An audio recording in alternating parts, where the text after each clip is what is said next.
Every young trader thinks the money is made in the doing, in the action, in the movement. You walk onto that floor and you feel the energy, the shouting, the hand signals, the chalk flying across the boards. And every instinct in your body tells you that you need to be in it. You need to be trading. Because if you're not trading, you're not making money. And if you're not making money, you're falling behind. That's what I thought. For a long time, that's exactly what I thought.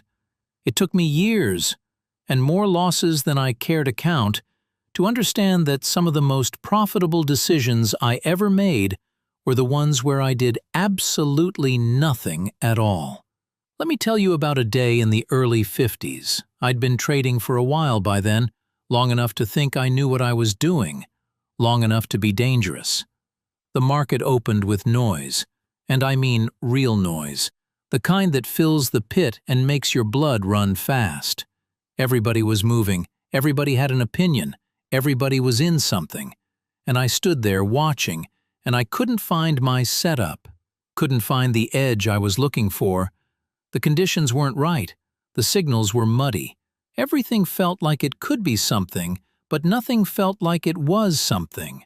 And I made a mistake I'd made 100 times before. I traded anyway. Not because the trade was there, but because I couldn't stand the feeling of standing still while the world moved around me. Because inaction felt like weakness. Because somewhere in the back of my mind I believed that a real trader was always in the market, always working, always doing something. I took a loss that afternoon that I didn't have to take. A clean, unnecessary, completely avoidable loss, not because the market beat me, but because I beat myself. I walked into that loss voluntarily, with no real edge, no real reason, nothing but restlessness and ego driving the decision. And that evening I sat with it, really sat with it. Not just the dollar amount, though that stung, but the reason. Why did I take that trade? What was I actually responding to? And when I was honest with myself, the answer was uncomfortable. I took that trade because I was bored, because I was impatient, because I confused activity with productivity, because I thought sitting on my hands was the same as doing nothing. But here's what I didn't understand yet. Sitting on your hands is doing something. It's one of the hardest things a trader can do. It requires more discipline than pulling the trigger. It requires you to look at a moving market, feel every urge in your body screaming at you to get involved, and say, clearly and deliberately, not yet. There is no edge here. I will wait. That is a position. Patience is a position.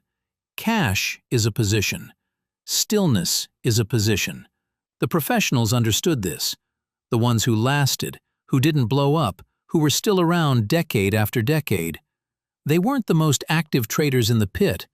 They weren't the ones who had something going every hour of every session. They were the ones who were selective, who had a clear picture of what they were looking for and the iron discipline to wait until they found it, no matter how long that took. I knew a man named Hargrove, quiet fellow, spent more time watching than trading. New men would look at him and wonder what he was doing there, standing at the edge of the pit, arms crossed, watching the boards, seemingly doing nothing for hours at a stretch. And then, maybe once or twice a session, he'd step in. He'd make his trade, clean, decisive. And more often than not, he'd be right. The new men thought he was slow, thought he was timid, thought maybe he'd lost his nerve. Hargrove outlasted all of them, because what looked like doing nothing was actually everything. While the new men were churning their accounts, racking up commissions, taking marginal trades, wearing themselves down chasing noise, Hargrove was conserving. He was preserving his capital, his energy, his clarity. And he was waiting. Waiting with the patience of a man who had been in the market long enough to know that the right trade always comes eventually. You don't have to chase it. You just have to be ready when it arrives. This is the lesson that nobody wants to hear, because it sounds passive. It sounds like you're giving something up. And in a world where every instinct tells you that success requires constant effort, constant movement, constant doing, being told to wait feels like failure. But consider what the alternative costs you. Every marginal trade you take, every trade where the edge isn't clear, where the setup isn't right, where you're trading out of boredom or impatience or the need to feel like you're doing something. Every one of those trades is a withdrawal from your account. Not just your capital account, your confidence account, your clarity account. Each bad trade makes the next decision a little harder, clouds your judgment a little more. Because now you're not just trading the market, you're trading while trying to recover from the last mistake, while trying to prove something, while carrying the weight of a loss you didn't have to take. And that weight is expensive. The professionals talked about this, quietly, among themselves, in the way that men talk about things they consider obvious, things they assume everyone already knows but that somehow the new men never seem to figure out. They'd say, "The market will always be there tomorrow. There will always be another trade. The edge will come back around, but if you blow your account chasing setups that aren't there, you won't be there to take the trade when it finally is." Survival again. Always survival first. I learned, slowly, painfully, one unnecessary loss at a time, to ask myself a question before every single trade. Not, can I make money on this, but, is this trade actually there? Is the edge real, or am I manufacturing it because I want to be in the market? Is this a setup I'd recognize in 100 years as clean and clear and worth taking? Or is this desperation dressed up as analysis? And when the honest answer was no, when I looked at the market and couldn't find what I was looking for, I learned to walk away, to stand still, to let the session pass without a single trade if that's what the day required.